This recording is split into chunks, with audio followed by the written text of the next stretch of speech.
Buenas noches amigos, soy Joaquín Ricardo y como cada viernes a las 10 de la noche, por Voz Media Network, Canal 85 de Claro, Win TVO, YouTube Live y demás medios digitales de esta plataforma, procedemos a realizar una nueva entrega de nuestro programa Comentarios y Reflexiones. Como ya ustedes conocen, el mismo consta de dos secciones. En la primera sección, como ya ustedes saben, procedemos a analizar las principales noticias desde el punto de vista internacional que han acaecido en la última semana y las noticias más relevantes también en el orden nacional en los últimos 7 días. En el orden internacional y en la segunda sección, pues procedemos a realizar una entrevista. En esta ocasión nos acompaña el doctor Julio César de la Rosa Tiburcio, presidente de ADOCO, la Asociación Dominicana contra la Corrupción, con quien conversaremos acerca de los niveles de transparencia y de corrupción en el país, como hemos ido avanzando, pero aún así hay todavía mucho por mejorar y por caminar. En lo que concierne a la primera sección, pues vamos a las principales noticias internacionales. Se refiere obviamente a la paz, al alto al fuego. Alto al fuego que trae como consecuencia un periodo en el que pudiera fraguarse ya una paz más definitiva entre Hamás e Israel. Primero se procedió a la liberación de los rehenes vivos que estaban y también algunos muertos que quedaban, que tenía Hamás en su poder, y un intercambio de 2.000 prisioneros palestinos. Después se firmó en Sharm el Sheikh, en Egipto, con la presencia de dignatarios de países no solo de la Unión Europea, como el presidente Macron y otros, y el primer ministro británico, sino también con otros representantes de jefes de Estado, de países árabes que estaban presentes. Se firmó ese alto al fuego que, como digo, da inicio a la segunda fase, ahora que esta vez la más difícil, que es la desmovilización de los soldados, la entrega de las armas y donde estaría cimentada las bases de un acuerdo de paz más duradero. Y la reconstrucción, evidentemente, de Gaza por parte de la comunidad internacional, con la ayuda también de los países árabes y el propio Estados Unidos. En lo que concierne a la parte nacional, el presidente Abinader habló de los Juegos Centroamericanos del Caribe del próximo año, que están prácticamente listos para llevarse a cabo. Es un tema importante desde el punto de vista del deporte para la República Dominicana y nos sitúa de nuevo en los primeros planos el próximo año. Antes de pasar a la entrevista con el doctor Julio César de la Rosa Tiburcio, es decir, a la segunda sección, y de ir al primer corte comercial, yo quisiera hacer un comentario sobre un acontecimiento que yo creo que es de interés no solo para toda la región sino también para el país. Y es el hecho de que el Hospital Central Romana acaba de convertirse en el primer hospital docente de la Romana al lograr integrar, como ustedes pueden ver en la foto, al lograr integrar a 5 jóvenes profesionales que han sido escogidos para hacer una especialidad en emergencia y cuidados críticos, marcando un hito histórico, repito, al convertirse el Hospital Central Romana en el primer hospital docente de la Romana. Este acuerdo fue recientemente aprobado por Salud Pública. Va a ser, estos 5 residentes se van a formar con el personal del Centro Médico Central Romana durante 4 años que dura la especialidad, y esta especialidad está también avalada por la Universidad Central del Este. Los residentes son Juana Rafaela Torres, Liliana Guzmán, Francis Pérez, María Cano y Raibe Mercedes.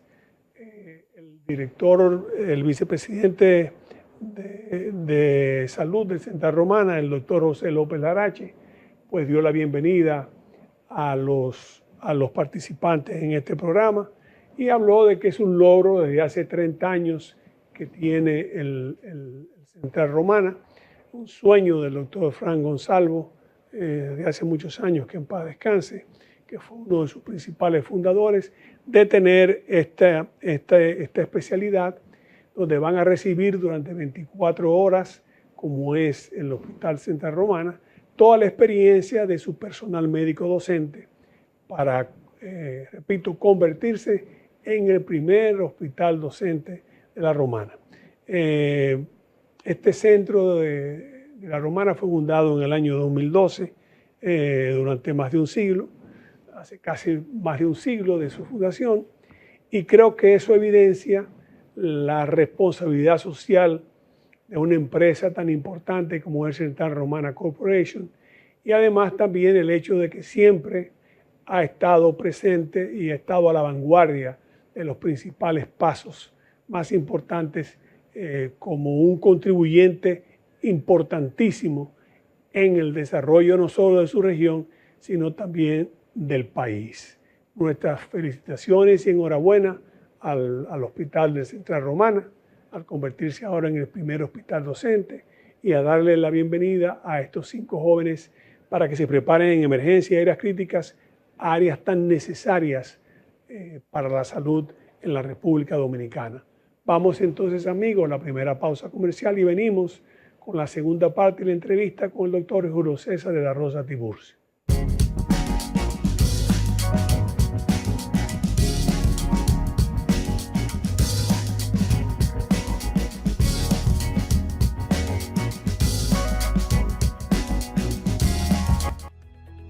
El modelo de éxito de la CAS con el saneamiento de cañadas ha impactado significativamente a miles de familias, mejorando la calidad de sus hogares y entorno.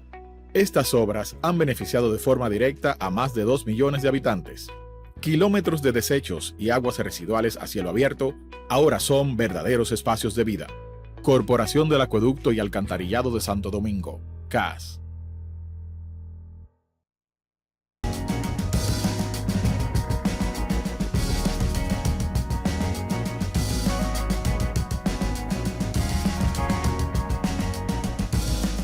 Bien, amigos, como habíamos expresado en la primera sección de nuestro programa, nos honra de nuevo con su presencia. Y la palabra honra tiene plena vigencia cuando la expreso. Nos honra con su presencia el doctor Julio César de la Rosa Tiburcio, presidente de ADOCO, la Asociación Dominicana contra la Corrupción. Con él vamos a conversar acerca de la transparencia y la corrupción en República Dominicana. No estamos con esto señalando a uno u otro, estamos hablando de una situación que hoy en día afecta a todos los países del mundo, pero que mientras más corrupción, menos transparencia hay, la institucionalidad del país se debilita. En ese sentido, él se ha convertido desde hace muchos años en una persona que, a través de la institución, están pendientes cada vez que en el país se suscribe algún acuerdo, se suscribe algún contrato, se menciona o se instrumenta cualquier expediente relativo con la transparencia o con la corrupción. Y por cierto, en ese tenor se ha visto envuelto en varios casos en su calidad de solicitando precisamente que se dé cumplimiento y vigencia a la ley o se dé cumplimiento a la ley en materia de transparencia o cuestionando a veces licitaciones que no han cumplido con todo el procedimiento que la ley demanda. En ese sentido, yo quiero recordarle a él y él preguntando sobre algunos de los casos. Para comenzar, podemos sí decir que la República Dominicana hoy en día se encuentra en el puesto, creo que 104, 105 de 180. Estamos en la parte inferior, pero hemos ido mejorando. De 2020 hacia acá hemos ido subiendo puestos. Del 32 estamos casi en el 40, sino que el 39, 40, 41 en el espacio. Y estamos mucho mejor que otros países de América Latina.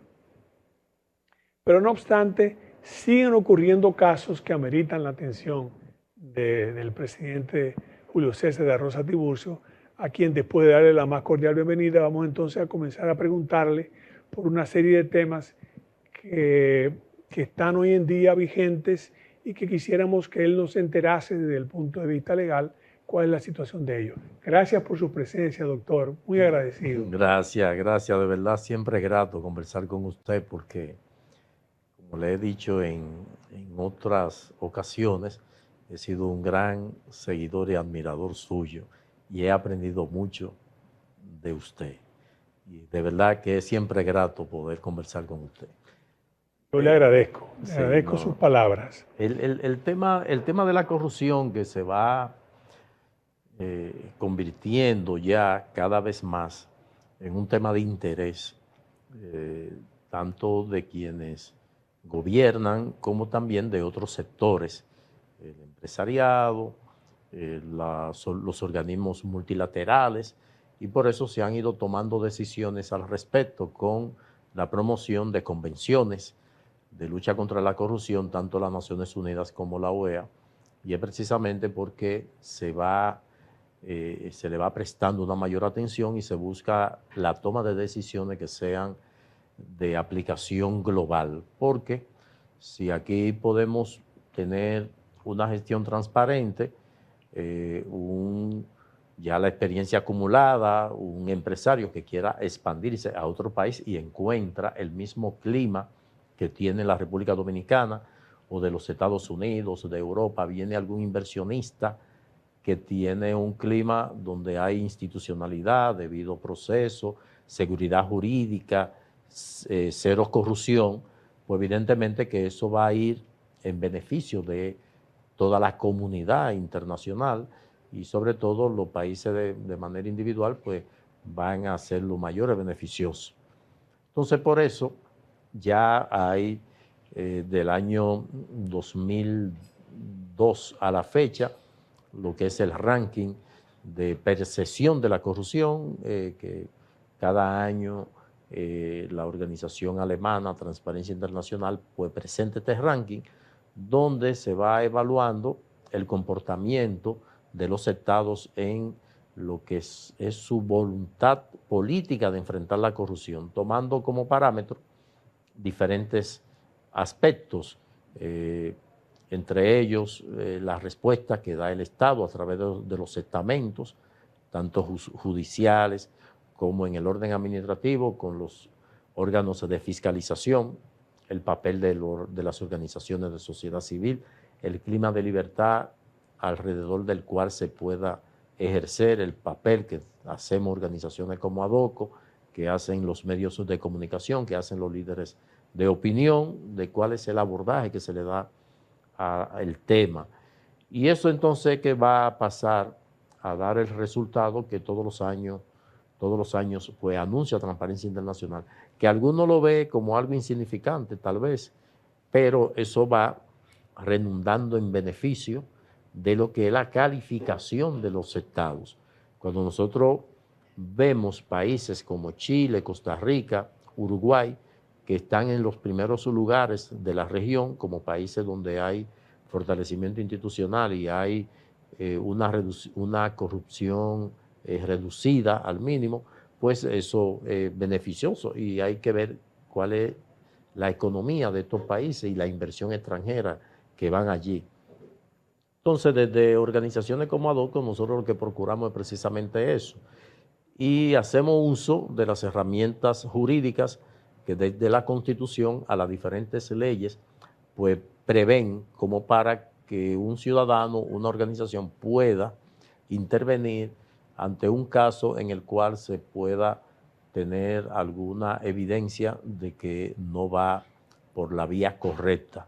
Y eso es algo que nosotros lo ponemos en práctica con frecuencia y es por eso que a veces se ve con un protagonismo probablemente inusitado, porque no que es no costumbre. Quisiera tenerlo. Claro que uno no quisiera, porque todo eso conlleva sacrificio en todo el orden y precisamente obedece a ese interés que uno tiene que la cosa marche bien. Cuando no hay temas a los cuales uno no tenga que referirse, pues uno entiende que la cosa va por lo correcto. Y cuando se pasa a balance, pues concluimos de que el ejercicio que uno va haciendo va tomando cada vez cuerpo y son muchas las cosas que se logran detener, son varios los casos que se tienen respuesta de los mismos, entonces eso motiva a uno seguir adelante y por eso tiene uno que continuar en esta batalla. Natural, y nosotros apoyamos plenamente esa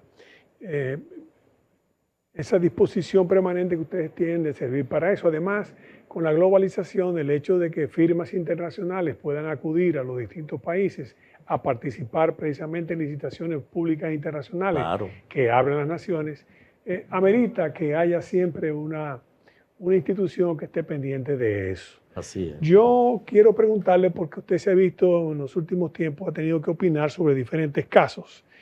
Tal vez comenzando por el mayor para ir llegando a lo que yo entiendo. Todavía está fresca en nuestras mentes el tema de educación. Así es. El tema de educación, que ustedes incoaron una acción, producto de la tardanza en la declaración jurada, después la adquisición de un inmueble por parte de la esposa, que fue parte de eso, y que le trajo a usted como consecuencia, digamos, el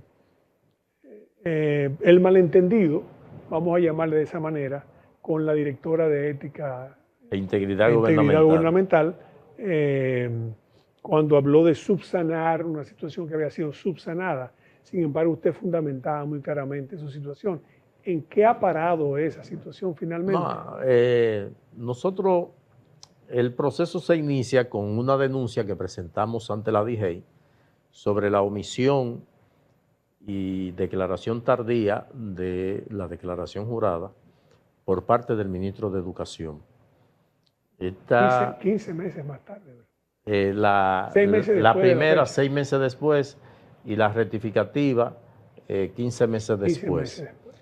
Entonces, una falta desde el principio, porque la ley establece, la 311-14, que debe presentarse dentro de los 30 días de su designación. Él la presentó a los 6 meses. O sea, de entrada la DIGEI debió actuar en consecuencia y solicitar la desvinculación del servidor, porque ya lo había hecho en otras oportunidades.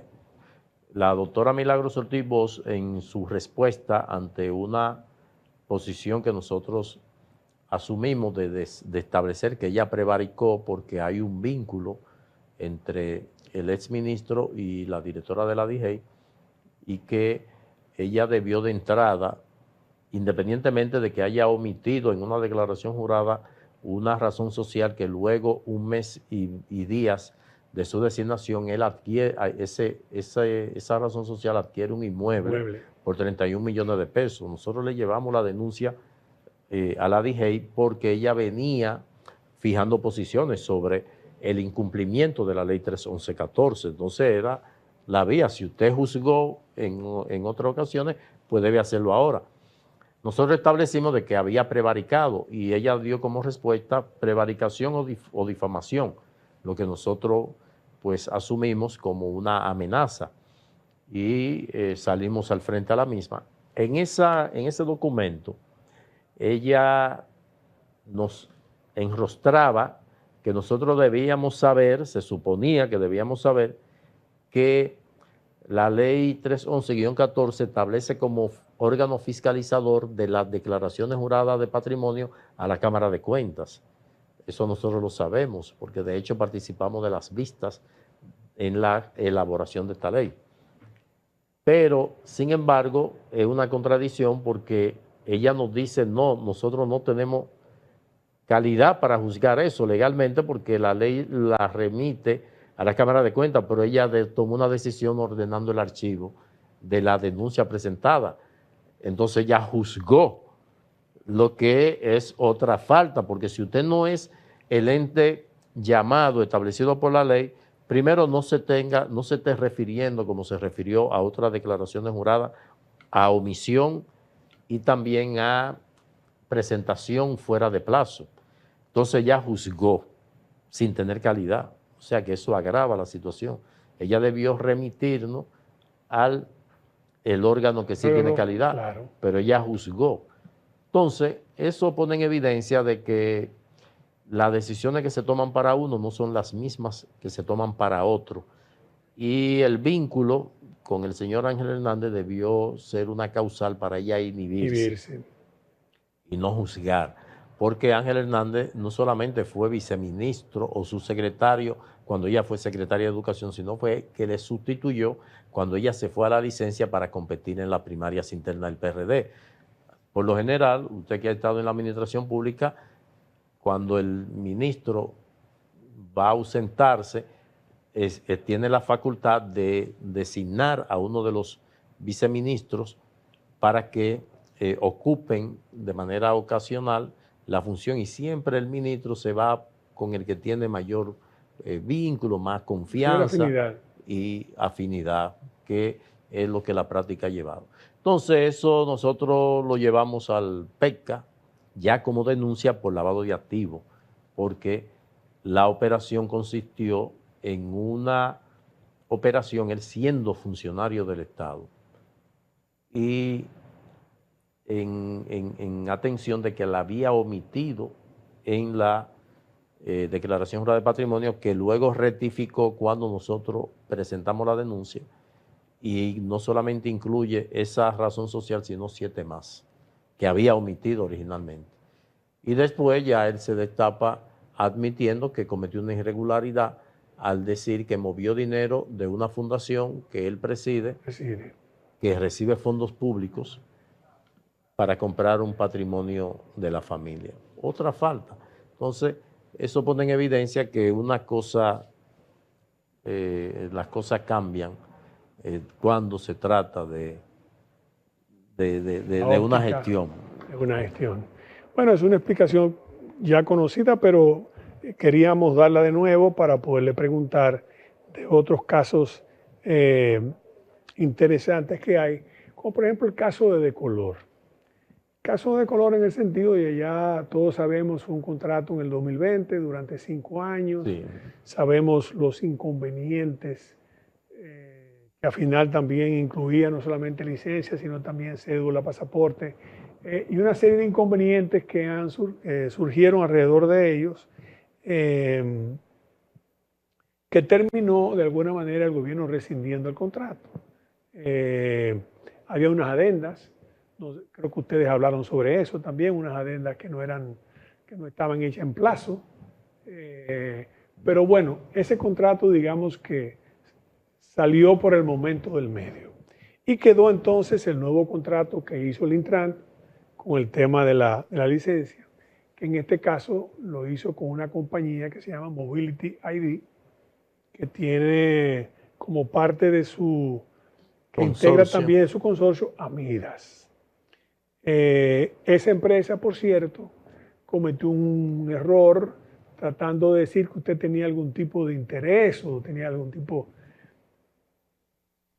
¿Cuál es su opinión sobre esa licitación única de una sola empresa? Un solo oferente que al parecer puede darse, pero bueno, un solo oferente, y que además entonces en ese momento, cuando el pleito no era con usted, sino que parece que era con Decolor y una serie de falsificaciones de documentos, ¿cuál es su opinión sobre esa situación y en qué está al día de hoy la situación?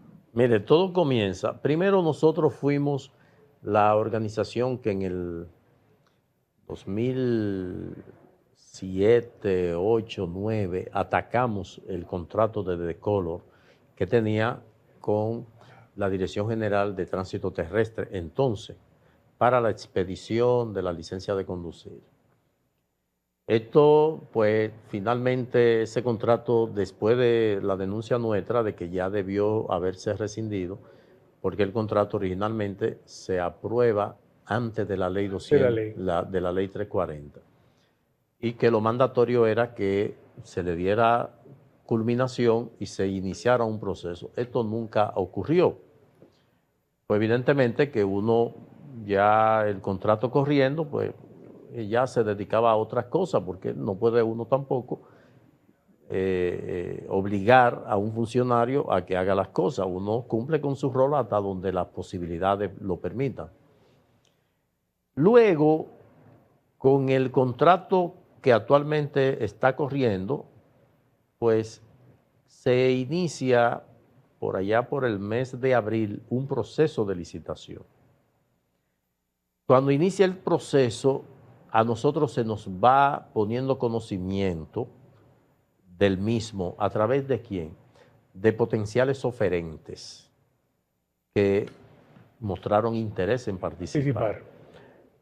Por ejemplo, la empresa de color, que había sido ya descalificada a raíz del tema del vínculo con la empresa del proyecto de semaforización, que el proyecto se desarrolló hasta llegar a la firma del contrato, y cuando estalla el escándalo es que lo suspenden, lo dejan sin efecto. Un contrato ya firmado y que había comenzado a ejecutarse.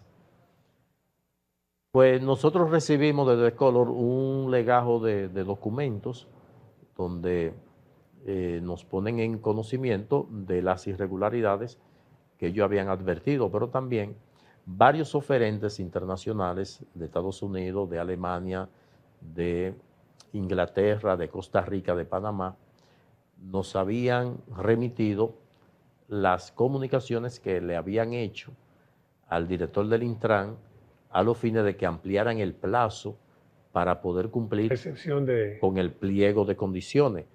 Un pliego de condiciones que cuando nosotros los evaluamos, advertimos ya por la experiencia de que está enfocado en una dirección. Y es por eso que termina siendo un proveedor, solamente participa un proveedor. Un solo proveedor producto de ese pliego. Exactamente. Permítame interrumpirle un momentito para hacer una primerita y corta pausa comercial para entonces retornar con el pliego de condiciones, que es tal vez el centro de todo el problema. La guía.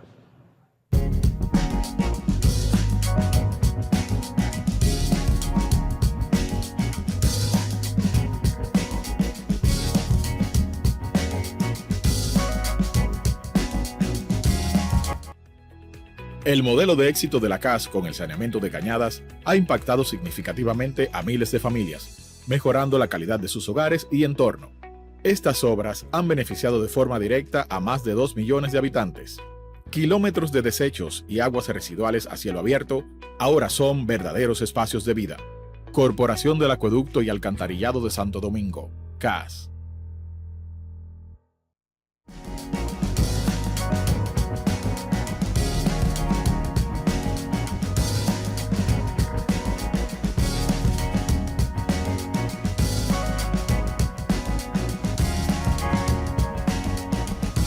Interrumpimos al doctor de la Rosa Tiburcio cuando ya él había hablado de que había recibido comunicaciones de las diferentes empresas interesadas en participar.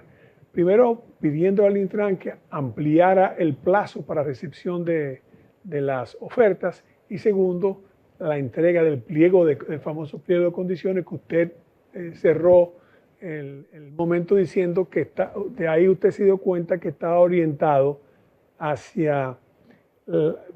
básicamente parece que por las condiciones que ponía, a la eliminación de muchas empresas y a que quedara solamente uno, porque eso es lo que se dice también a veces con las licitaciones que se hacen con obras públicas, que llega un momento tal que el pliego de condiciones es de una forma tal que solamente una empresa puede cumplir.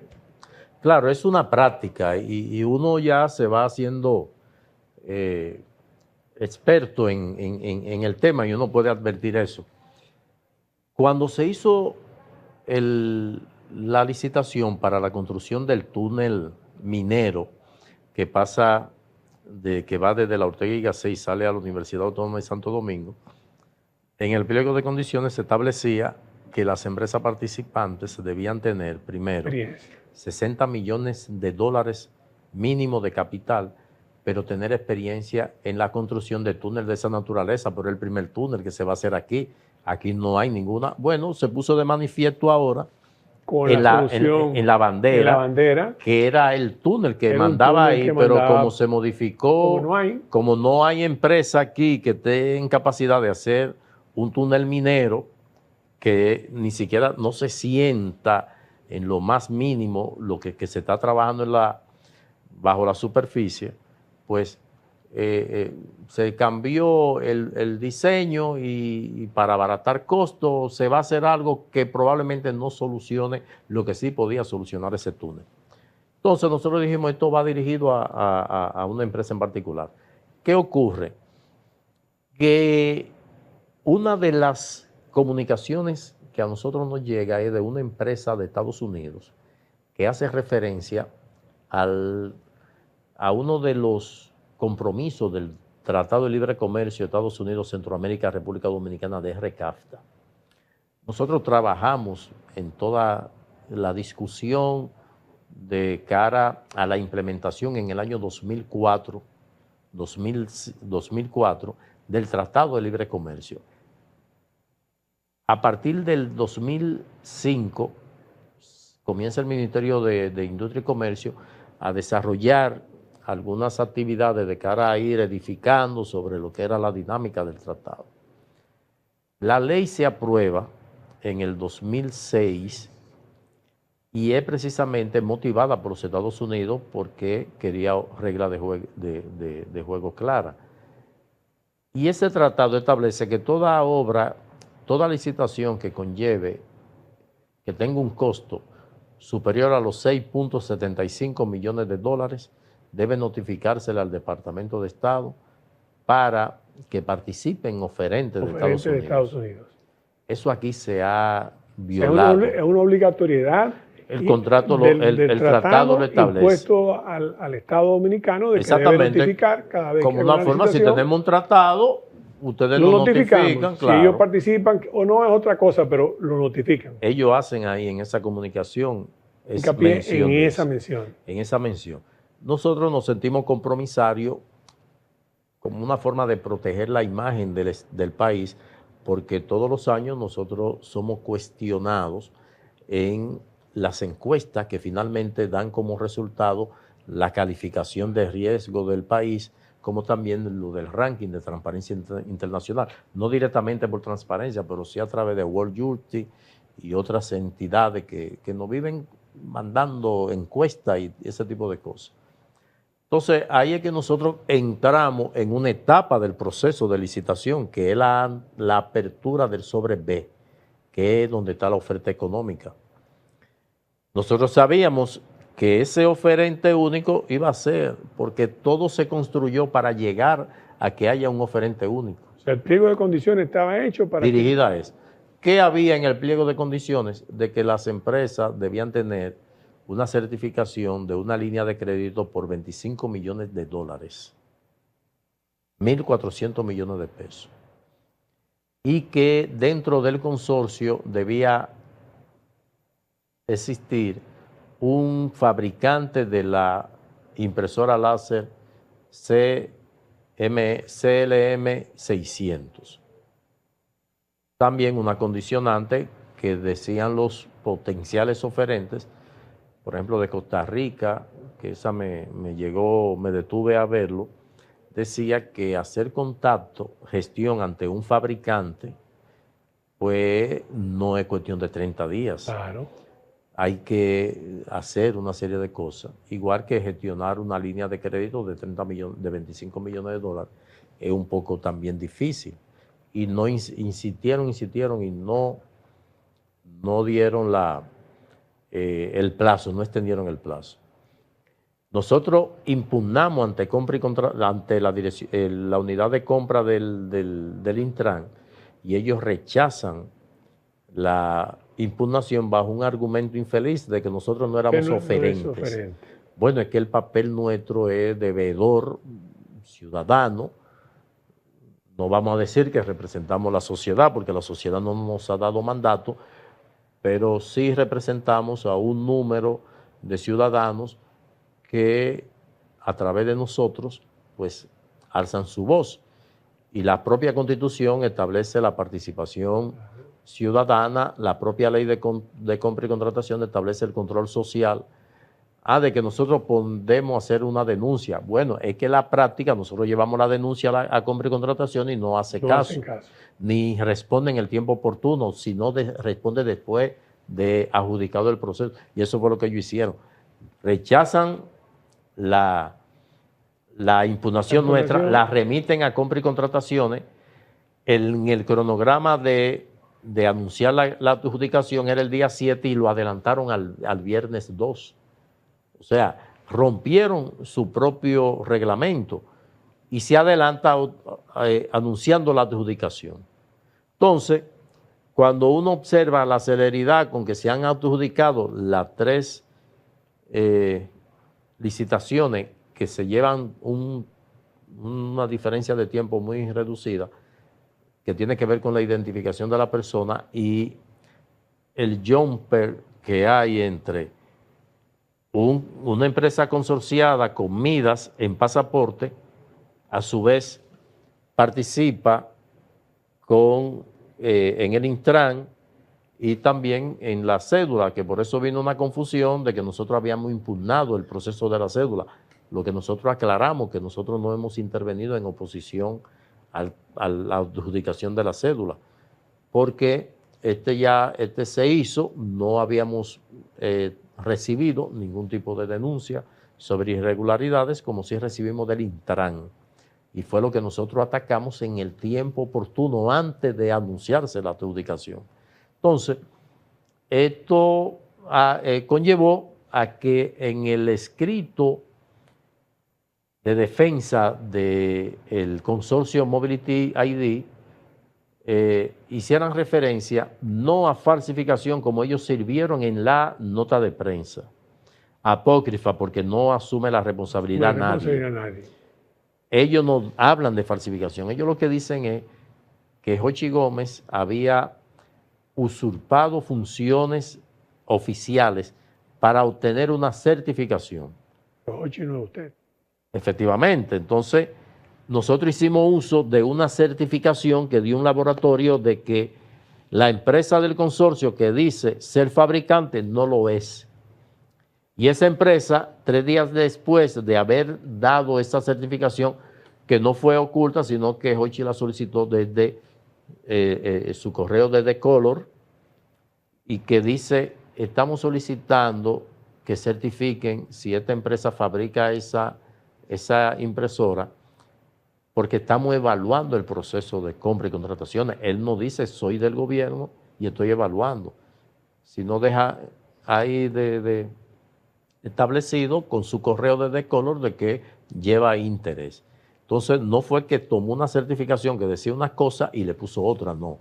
Él obtuvo la certificación. Ahora, posteriormente, cuando ellos se ven al descubierto, presionan al laboratorio porque también tiene vínculo con la empresa distribuidora. ¿Para qué? Para que ellos variaran la certificación y no que desmintiendo la primera, no, sino diciendo que fueron sorprendidos en su buena fe y que por la celeridad cometieron un error de decir que no eran fabricantes, sino distribuidores, pero que en realidad ellos tienen la condición de fabricantes porque también distribuyen. O sea, un arroz con mango medio extraño. Entonces ellos, como una forma de desmeritar el accionar nuestro, dice que nosotros hicimos uso de un documento que Jochi había falsificado, pero en el escrito ellos no hablan de falsificación, sino en una nota apócrifa que ya él duró poco en el ambiente, porque entonces lo que hizo fue confirmar de que hay unas empresas que están vinculadas en los 3 procesos para la expedición de documentos de identidad de los dominicanos. Yo le iba a preguntar ahora, antes de entrar también, por ejemplo, al tema de pasaporte, que es MT, pero es Entrust, Midas y Tales. En la opinión pública existe, a pesar de lo que se ha dicho, la impresión de que existe como una especie de arquitectura de arquitectura contractual para que los 3 documentos básicos, ¿verdad? Licencia, pasaporte y cédula, hay en los 3 consorcios que aparentan ser los, porque en el caso del Intran todavía van a dar hecho como un hecho cumplido, como un fait accompli, porque no, a pesar de que usted ha incoado esa acción, no sé si está en tribunales, no sé si está pendiente de fallo. No, está ventilándose en las instancias en que las tenemos. Instancias que tienen a su alcance. Mientras tanto, avanza el Intran con su contrato. Entonces, esa empresa Mira, por ejemplo, que aparece en los 3, que es dominicana, es una empresa netamente dominicana, donde son 2 hermanos, tengo entendido. Sí. 2 hermanos apellido Ureña, que son los dueños.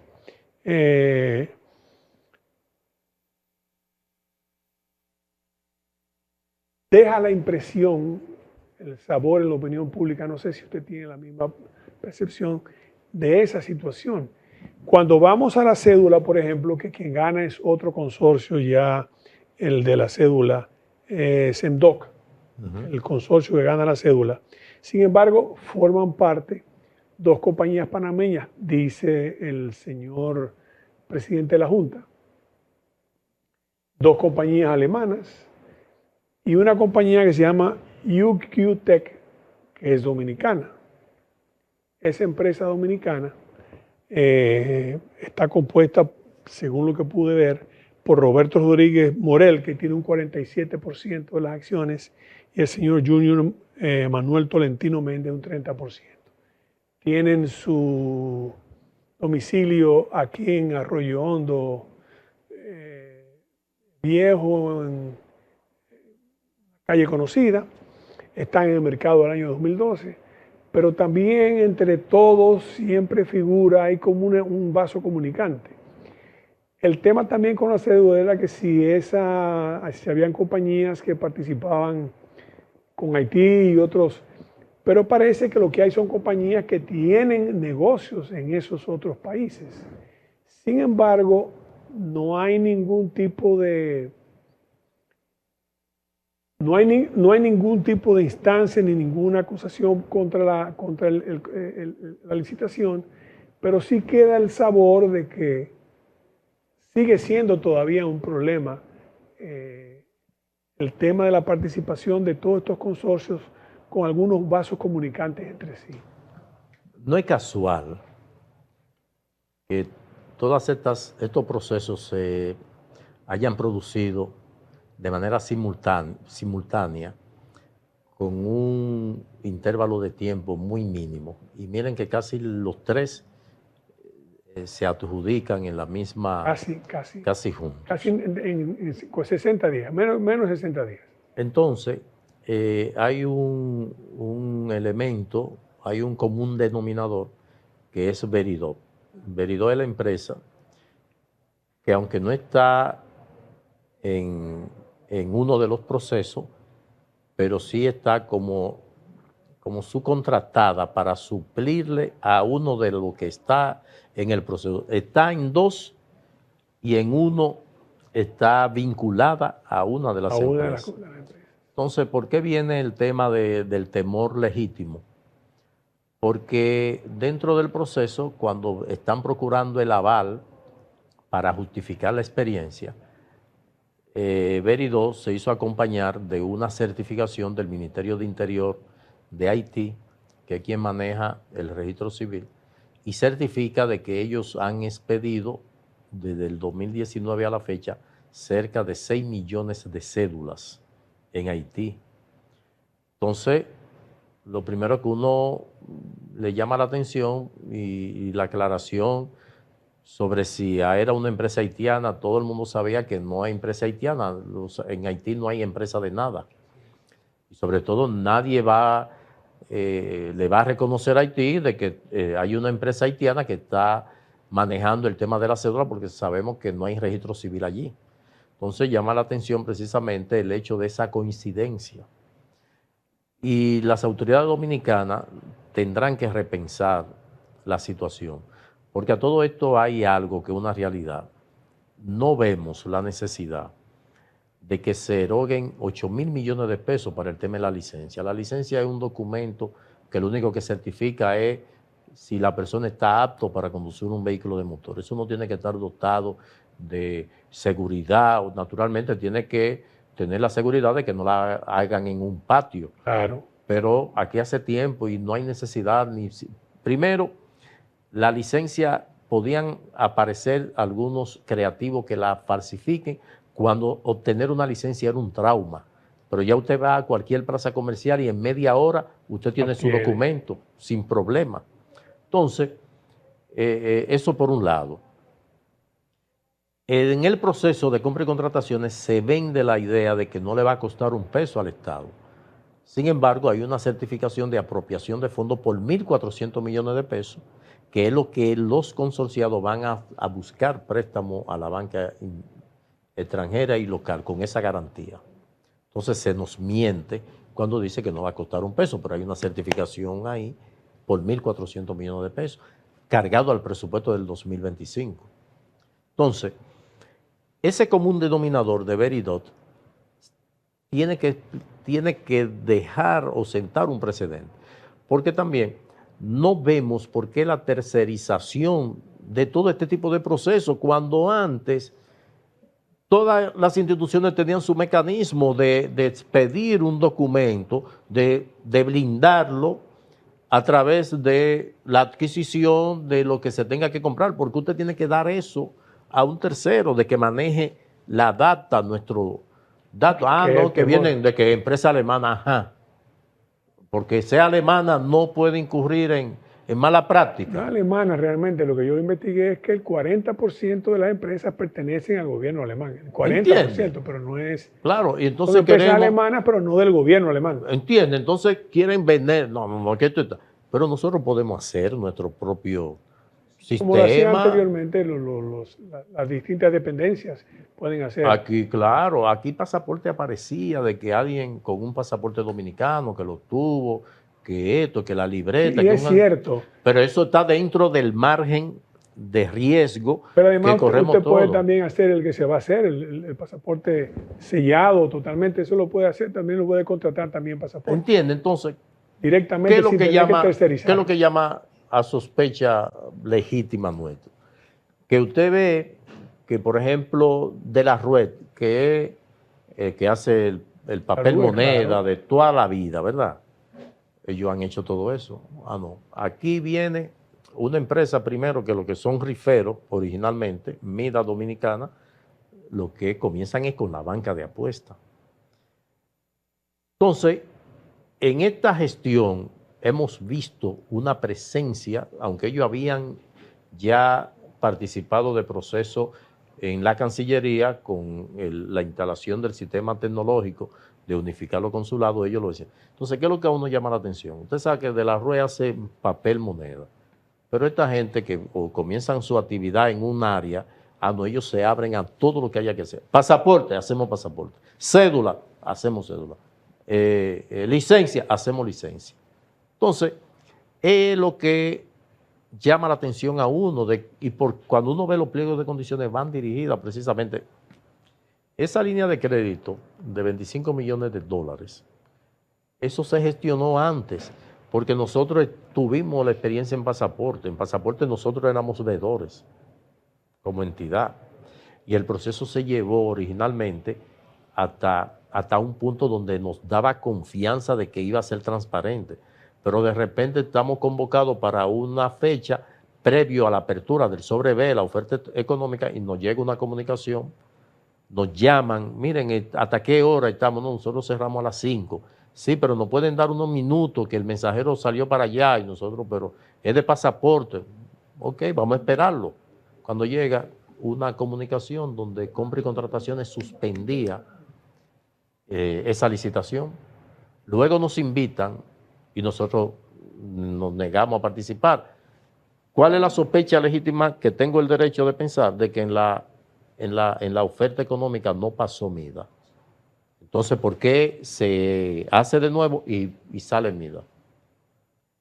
Doctor, yo le agradezco muchísimo su participación. Se nos queda, quería su opinión sobre SENASA, pero el tiempo no da especialmente